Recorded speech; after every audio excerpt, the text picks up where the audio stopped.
Hello students, welcome to हमारा शिक्षा ज्ञान। आपका स्वागत है क्लास 10 मैथमेटिक्स के एक और वीडियो लेक्चर में। आज इस वीडियो में हम डिस्कस करने वाले हैं क्लास 10 मैथमेटिक्स के चैप्टर नंबर 4 को, जो कि है द्विघात समीकरण। सबसे पहले हम द्विघात समीकरण के बेसिक के बारे में जानेंगे, फिर इसके बाद में हम सॉल्व करेंगे एक्सरसाइज 4.1 को। तो चलिए वीडियो स्टार्ट करते हैं। तो जैसा कि द्विघात समीकरण हमारे चैप्टर का नाम है, तो द्विघात समीकरण आखिर क्या होता है, पहले हम जानते हैं द्विघात समीकरण के बारे में। तो द्विघात समीकरण क्या होता है, जिसकी घात दो हो, ऐसा समीकरण जिसकी घात क्या हो, दो हो और केवल एक ही चर हो, यानी एक चर हो और उसमें सबसे बड़ी घात क्या हो, दो हो, वही द्विघात समीकरण होता है। जैसे एग्जाम्पल के लिए हम लिख देते हैं x² + 4x - 2 = 0। तो यहाँ पर ये एक द्विघात समीकरण है, क्योंकि यहाँ पर एक ही चर x है और x की घात जो है सबसे ज़्यादा कितनी है, 2 है। तो ये एक द्विघात समीकरण है। और एक उदाहरण ले लेते हैं। जैसे हमने लिया 5x² + 3x - 2 = 0। तो ये भी एक द्विघात समीकरण है, क्योंकि यहाँ पर भी केवल एक ही चर x है और x की सबसे बड़ी घात क्या है, 2 है। तो इसलिए इसको बोलेंगे हम द्विघात समीकरण। एक और उदाहरण के माध्यम से हम समझ लेते हैं। जैसे हमने लिया, मान लीजिए y² - 4 = 0। तो यहाँ पर y की घात जो है 2 है और ये भी एक द्विघात समीकरण है, क्योंकि यहाँ पर भी केवल एक ही चर है। तो इस प्रकार द्विघात समीकरण को हमने जान लिया है। और जो द्विघात समीकरण होता है, इसका व्यापक रूप होता है, हमेशा जो द्विघात समीकरण होगा, द्विघात समीकरण का व्यापक रूप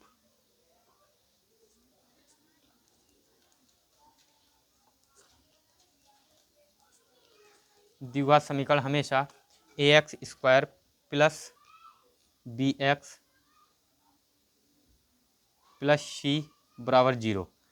तो जब भी हम द्विघात समीकरण देखेंगे, हमेशा ax² + bx + c = 0 के रूप में ही देखेंगे। ये इसका व्यापक रूप होता है द्विघात समीकरण का।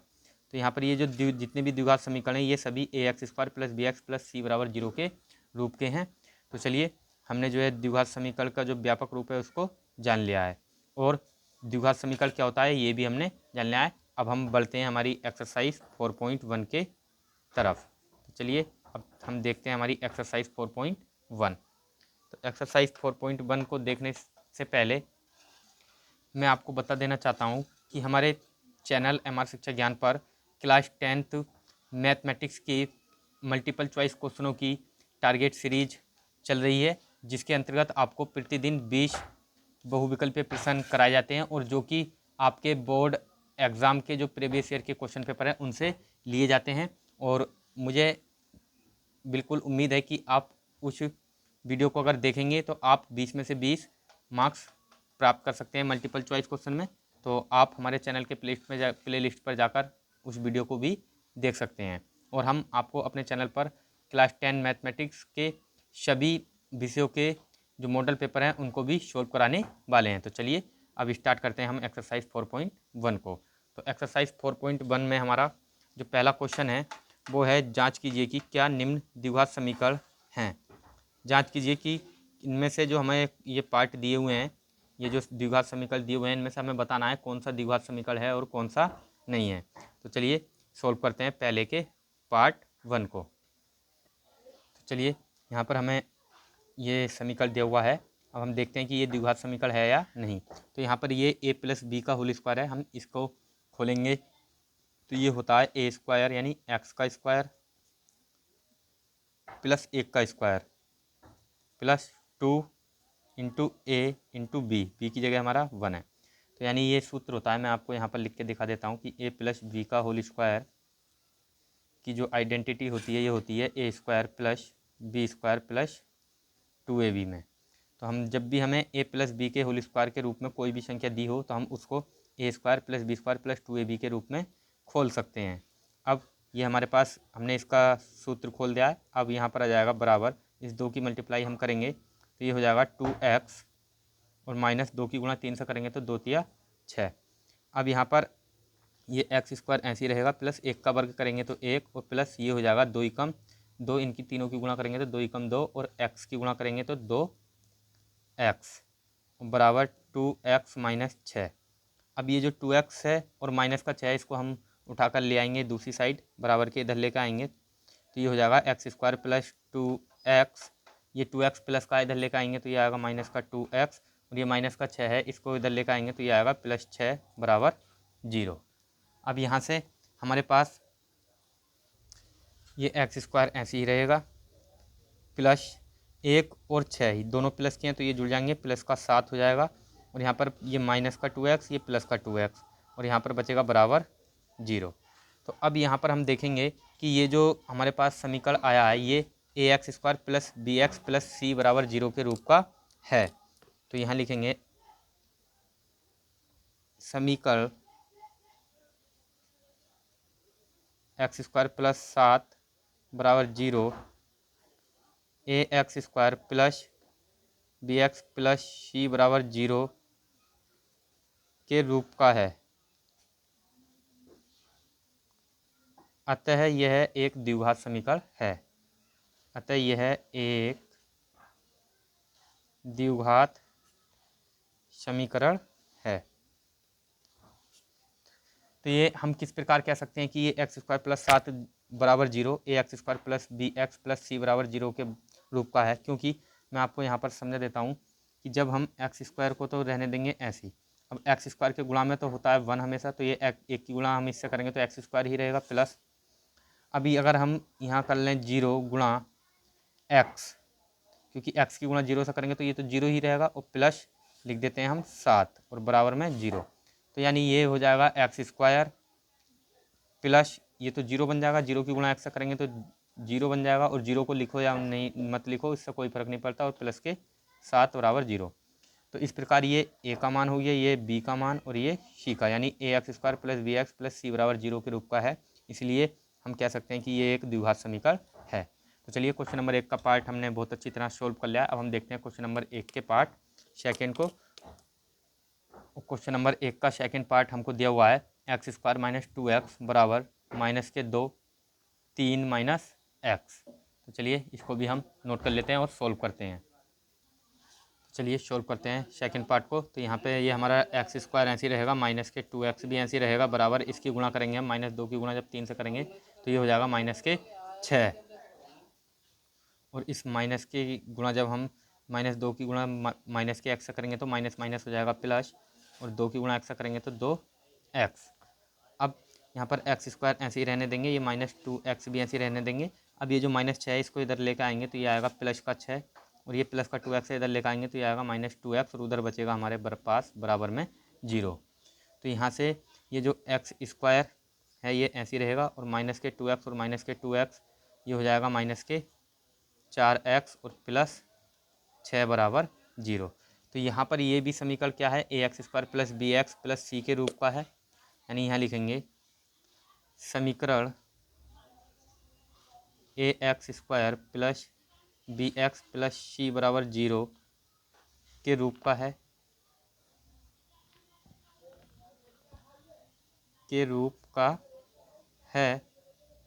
अतः यह एक द्विघात समीकरण है। अतः यह एक द्विघात समीकरण है। तो ये भी एक द्विघात समीकरण है। इस प्रकार हमने क्वेश्चन नंबर 1 के सेकंड पार्ट को भी सोल्व कर लिया है। और मैं आपसे माफ़ी चाहूँगा क्योंकि आपको जो है थोड़ा एक्स्ट्रा साउंड सुनने को मिल सकती है, क्योंकि हमारे घर के पास में ही जो है यहाँ पर कंस्ट्रक्शन का थोड़ा सा वर्क चल रहा है, इस वजह से आपको एक्स्ट्रा साउंड को सुनने मिल सकती हैं, इसलिए मैं आपसे माफ़ी चाहूँगा। तो चलिए अब हम देखते हैं क्वेश्चन नंबर 1 के पार्ट थर्ड को, जो कि है x माइनस 2 और x प्लस 1 बराबर x माइनस 1 x प्लस 3। तो सोल्व करते हैं इस क्वेश्चन को भी। तो चलिए क्वेश्चन नंबर 1 के पार्ट थर्ड को भी हमने नोट कर लिया है, सोल्व करते हैं। अब यहाँ से ये दोनों जो है आपस में x माइनस 2 ब्रैकेट में है और x प्लस 1 भी।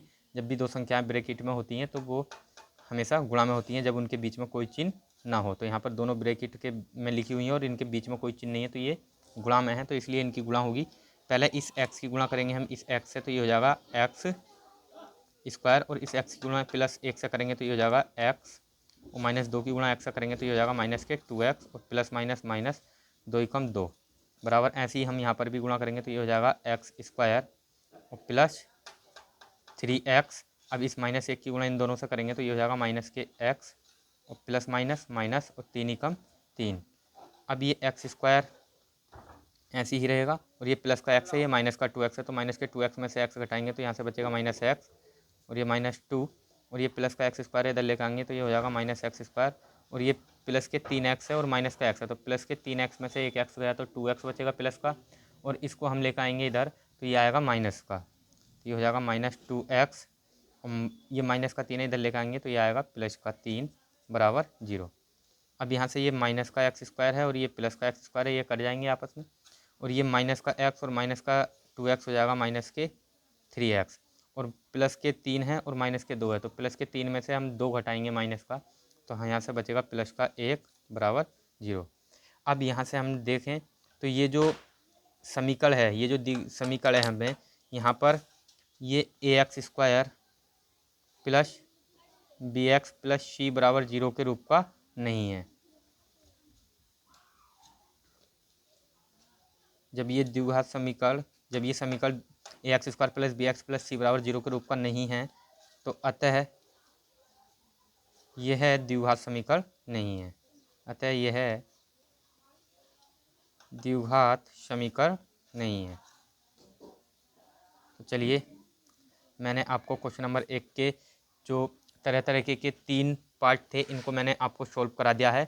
अब ये जो यहाँ पर आगे के क्वेश्चन हैं आप इनको स्वयं सॉल्व कर सकते हैं, ये बिल्कुल सेम इसी कंडीशन पर जो है सॉल्व होने वाले हैं, तो अब आप इनको स्वयं सॉल्व करेंगे। अब हम देखते हैं क्वेश्चन नंबर 2 के पार्ट 1 को, और क्वेश्चन नंबर 2 का पार्ट 1 हमें दिया हुआ है। एक क्वेश्चन नंबर 2 में हमसे कहा गया है कि निम्न स्थितियों को द्विघात समीकरणों के रूप में निरूपित कीजिए। हमें केवल द्विघात समीकरणों के रूप में व्यक्त करना है, ना कि इनको सॉल्व करना है, केवल द्विघात समीकरणों के रूप में हमें बदलना है। तो चलिए पहला पार्ट है, एक आयताकार भूखंड का क्षेत्रफल 528 वर्ग मीटर है, क्षेत्र की लंबाई मीटर में चौड़ाई के दुगने से एक अधिक है। जो लंबाई है वो चौड़ाई से एक अधिक है, हमें भूखंड की लंबाई और चौड़ाई ज्ञात करनी है। तो चलिए इसको व्यक्त करते हैं हम द्विघात समीकरण के रूप में। तो क्वेश्चन नंबर 2 के पार्ट 1 में हमसे कहा गया है कि एक आयताकार भूखंड है और उसका क्षेत्रफल हमें दिया है। लिख लेते हैं पहले जो जो चीज़ हमको दी है। आयताकार भूखंड का क्षेत्रफल, आयताकार भूखंड का क्षेत्रफल हमें दे रखा है 528 वर्ग मीटर। अब यहाँ पर हम मान लेते हैं कि माना आयत की चौड़ाई या आयताकार भूखंड की चौड़ाई को हम मान लेंगे, चौड़ाई हम मान लेते हैं x मीटर। अब हमने चौड़ाई को x मीटर मान लिया है और हमसे प्रश्न में कहा गया था कि जो लंबाई है, आयताकार भूखंड की लंबाई है वो उसकी चौड़ाई से 1 मीटर अधिक है। तो यहाँ पे आयताकार भूखंड की लंबाई हो जाएगी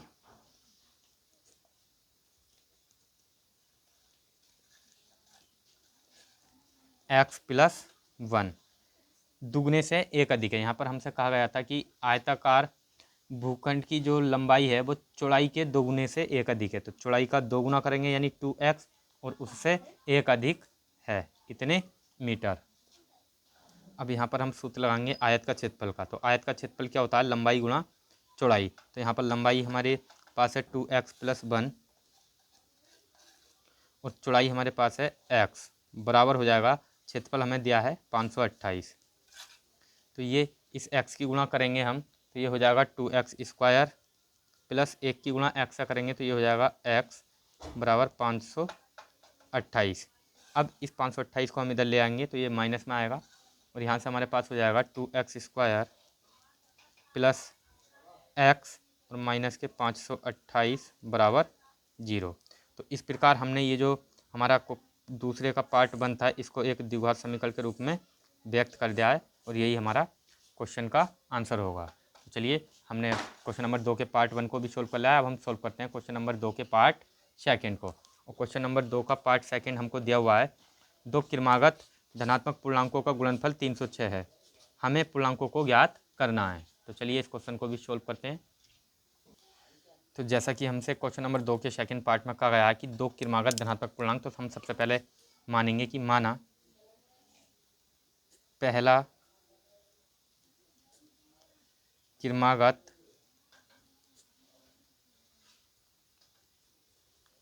धनात्मक पूर्णांक हम मान लेते हैं x है,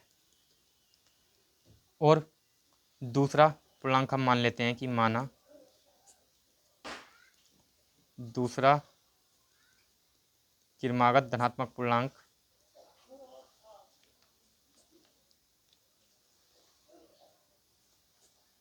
x+1 है, क्योंकि क्रमागत है और क्रमागत में क्या होगा, यानी एक संख्या हम बढ़ा देते हैं, पहला x, दूसरा हो जाएगा x+1, ऐसी तीसरा अगर हम बात करें तो तीसरा होगा x+2। इस प्रकार से एक एक हम जोड़कर लिखते रहते हैं। अब यहाँ पर हमें कहा गया है कि दो क्रमागत धनात्मक पूर्णांकों का गुणनफल 306 है, तो इनका हम गुणनफल करेंगे तो x की गुणा करेंगे हम x+1 से, तो ये किसके बराबर है, ये बराबर है 306 के, क्योंकि हमें गुणनफल 306 दे रखा है। अब इस x की गुणा करेंगे तो ये हो जाएगा x² प्लस x की गुणा 1 से करेंगे तो x बराबर 306, और ये 306 इधर लेकर आएंगे तो ये आएगा माइनस में, ये हो जाएगा x² प्लस x माइनस 306 बराबर 0। तो चलिए क्वेश्चन नंबर 2 का जो सेकंड पार्ट था उसको भी हमने द्विघात समीकरण के रूप में व्यक्त कर दिया है। अब हम सॉल्व करते हैं क्वेश्चन नंबर 2 के पार्ट थर्ड को। क्वेश्चन नंबर 2 का हमें थर्ड पार्ट दिया है, रोहन की माँ उससे 26 वर्ष बड़ी है। रोहन से उसकी माँ कितने वर्ष बड़ी है, 26, और उनकी आयु का गुणनफल अब से 3 वर्ष पश्चात, यानी अब से 3 वर्ष बाद उनकी आयु का जो गुणनफल है वो 360 हो जाएगा। हमें रोहन की वर्तमान आयु ज्ञात करनी है। तो चलिए सॉल्व करते हैं इस क्वेश्चन को भी। तो जैसा कि हमें प्रश्न में दिया गया है कि रोहन है और उसकी माँ है, तो सबसे पहले हम मान लेते हैं कि माना रोहन की आयु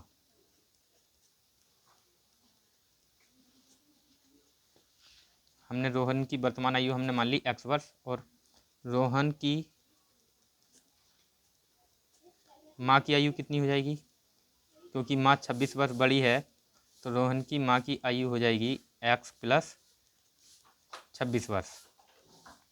अब यहाँ से हमसे प्रश्न में कहा गया है, प्रश्नानुसार अगर हम बात करें तो प्रश्न में कहा गया है कि इनकी आयु के 3 वर्ष बाद, यानी अब जो आयु है इससे 3 वर्ष बाद, तो 3 वर्ष बाद क्या होगा, दोनों की आयु 3 बढ़ जाएगी, तो x+3 हो जाएगी रोहन की आयु, और उसकी रोहन की माँ की आयु हो जाएगी x+29, क्योंकि 26 है और 3 वर्ष बाद यानी x+29 हो जाएगी, और 3 वर्ष बाद इनकी आयु का गुणनफल, तो यहाँ पर हमने इनकी आयु का गुणनफल कर दिया है, और ये कितना है, ये हमें दे रखा है 360 है। अब इसको हम सोल्व करेंगे तो ये हो जाएगा x², अब इस x की गुणा हम करेंगे 29 से, तो ये हो जाएगा प्लस का 29x, प्लस इस 3 की गुणा x से करेंगे तो ये हो जाएगा 3x, और प्लस इस 3 की गुणा हम 29 से करेंगे तो ये हो जाएगा 3 नम 27 का 7 हासिल लगेगा 2, और 3 दूनी 6, 6 और 2 हासिल के 87 बराबर 360। अब इस 360 को हम लेकर आएंगे इधर, तो ये हो जाएगा x² प्लस 29 और 3 हो जाएगा यहाँ से 32x प्लस 87 और माइनस 360 बराबर 0। अब यहाँ से हम 360 में से इसको घटाएंगे तो x² प्लस 32x, अब यहाँ से माइनस का, क्योंकि माइनस की संख्या ज़्यादा है तो माइनस की बचेगी, और यहाँ से 10 में से 7 गया तो 3 बचेगा, यहाँ बचा 5, और इधर को दाएं लेंगे 15, 15 में 60 गया 7, और यहाँ बचेगा हमारे पास 2, यानी 273 बराबर 0।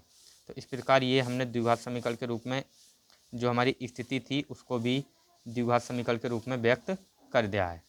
तो चलिए हमने क्वेश्चन नंबर 2 के पार्ट थर्ड को भी सोल्व कर लिया। अब हम सोल्व करते हैं क्वेश्चन नंबर 2 के पार्ट 4 को, और क्वेश्चन नंबर 2 का जो पार्ट 4 है वो है, एक रेलगाड़ी 480 किलोमीटर की दूरी समान चाल से तय करती है। एक रेलगाड़ी है और 480 किलोमीटर की दूरी वो समान चाल से तय करती है। यदि इसकी चाल 8 किलोमीटर प्रति घंटा कम होती तो वह उस दूरी को तय करने में 3 घंटे अधिक लेती। हमें रेलगाड़ी की चाल ज्ञात करनी है। तो चलिए इस क्वेश्चन को भी हम सोल्व करते हैं। तो जैसा कि हमें प्रश्न में दिया है कि दूरी दे रखी है, हमें दूरी कितनी है, 480 किलोमीटर की दूरी है, तो यहाँ पर हम लिखेंगे दूरी कितनी दे रखी है, 480 किलोमीटर, और हमसे प्रश्न में कहा गया है कि रेलगाड़ी एक समान चाल से इस दूरी को तय करती है। तो सबसे पहले हम मान लेते हैं कि माना रेलगाड़ी की चाल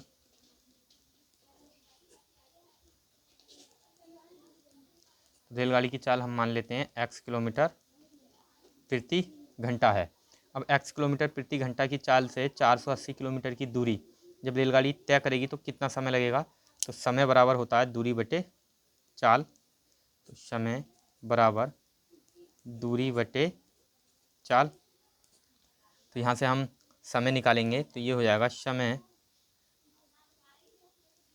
बराबर, यहाँ से दूरी कितनी है 480 और चाल है x, तो ये हमारा समय हो गया, इतना समय लगेगा।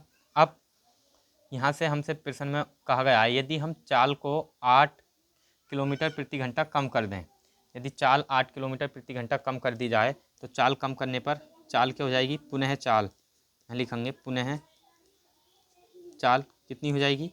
अब चाल हो जाएगी x माइनस 8 किलोमीटर प्रति घंटा, क्योंकि 8 किलोमीटर प्रति घंटा कम हो रही है चाल। अब ये चाल हो गई और दूरी हमारी कितनी है? 480 किलोमीटर। तो अब इस चाल से कितना समय लगेगा? तो समय बराबर हो जाएगा दूरी बटे चाल। दूरी कितनी है? 480 और बटे समय है ये, सॉरी दूरी इतनी और चाल है x माइनस 8, तो इतने घंटे लगेंगे और ये भी क्या है? घंटे। अब हमारे पास ये भी समय है और ये भी समय है। अब इस समय, अब हमसे प्रश्न में कहा गया था कि जो चाल है, अगर चाल हम 8 किलोमीटर प्रति घंटा कम कर दें तो वह उसी दूरी को तय करने में 3 घंटे अधिक लेती है। चाल कम करने पे समय ज़्यादा लगेगा, ये तो बिल्कुल राइट बात है, क्योंकि जब हम चाल कम कर देंगे तो समय अधिक लगेगा। तो चलिए अब हम इस कंडीशन का प्रयोग करते हैं और द्विघात समीकरण बनाते हैं। तो यहाँ लिखेंगे कि जो समय वन था, यानी ये पहला समय है, इसको हम समय वन मान लेते हैं, इसको समय टू। तो समय वन माइनस समय टू बराबर 3 घंटे। यहाँ पर हमें समय जो है, यानी इसमें 3 घंटे ज़्यादा समय लग रहे हैं तो ये ज़्यादा समय है, तो समय टू यहाँ लिखेंगे समय टू, क्योंकि ये ज़्यादा है बाद वाला समय, ये समय टू है तो समय टू ज़्यादा समय लग रहा है, तो इसलिए समय टू में से हम समय एक को घटाएंगे तो कितना अंतर है? 3 का, क्योंकि 3 घंटे ज़्यादा लग रहे हैं। अब यहाँ से समय टू हमारे पास कितना था? समय टू था 480 अपॉन x माइनस 8 माइनस, अब ये जो हमारे पास समय टू है, ये है समय वन है, ये है 480 अपॉन x। अब बराबर में है हमारे पास 3। अब इसका एलसीएम लेंगे तो ये हो जाएगा x square minus 8x, x square क्योंकि गुणा करेंगे, और ये माइनस 8x, इसकी गुणा अब इधर करेंगे तो ये हो जाएगा 480x माइनस इसकी गुणा इधर करेंगे तो ये हो जाएगा माइनस के 480x, और माइनस माइनस हो जाएगा यहाँ से, क्योंकि ये माइनस का 8 है और ये माइनस का है, तो ये माइनस माइनस प्लस। अब इसकी गुणा करेंगे तो 8 0 0 और 8 अट्ठे 64 का 4 हासिल लगेगा 6, और 8 चौक 32 और 6 38, यानी 3840 बराबर 3। अब इस 3 के बटे में हम 1 मानेंगे और यहाँ से अब करेंगे क्रॉस मल्टीप्लाई। जब हम क्रॉस मल्टीप्लाई करेंगे तो ये हो जाएगा, यहाँ पर 480 प्लस का ये माइनस का ये तो कैंसिल हो जाएगा, और ये हो जाएगा 3840, क्योंकि 1 की गुणा करेंगे तो 3840 बराबर इस 3 की गुणा इधर करेंगे तो ये हो जाएगा 3x स्क्वायर, और माइनस 8 की गुणा इससे करेंगे तो 8 या 24x। अब यहाँ से ये जो 3x स्क्वायर माइनस 24x इसको इधर ही रहने देंगे और 3840 को हम ले जाएंगे दूसरी साइड, तो ये हो जाएगा 3x स्क्वायर माइनस 24x और माइनस के 3840 बराबर 0। अब यहाँ से हम 3 कॉमन ले सकते हैं, 3 और 8 11 4 15, यहाँ से 3 कॉमन मिल रहा है तो 3 कॉमन ले लेंगे, तो यहाँ से बचेगा x square minus 3 अट्ठे 24 minus sorry x, और माइनस के 3 ही कम 3 3 दूनी 6, यहाँ से 2 बचेगा 3 अट्ठे 24 बराबर 0। अब ये 3 जाएगा इसके बटे में तो ये हो जाएगा x square minus 8x minus के 1280 बराबर 0, और ये हमारा द्विघात समीकरण के रूप में हमने इस समीकरण को भी व्यक्त कर दिया है। तो चलिए आप इसको जो है नोट कर लीजिए, और मुझे उम्मीद है कि ये जो एक्सरसाइज है ये आपको पूरी तरह समझ में आ चुकी होगी, और यदि आपको वीडियो अच्छा लगा हो तो प्लीज़ लाइक शेयर और सब्सक्राइब करना ना भूलें। Thanks for watching.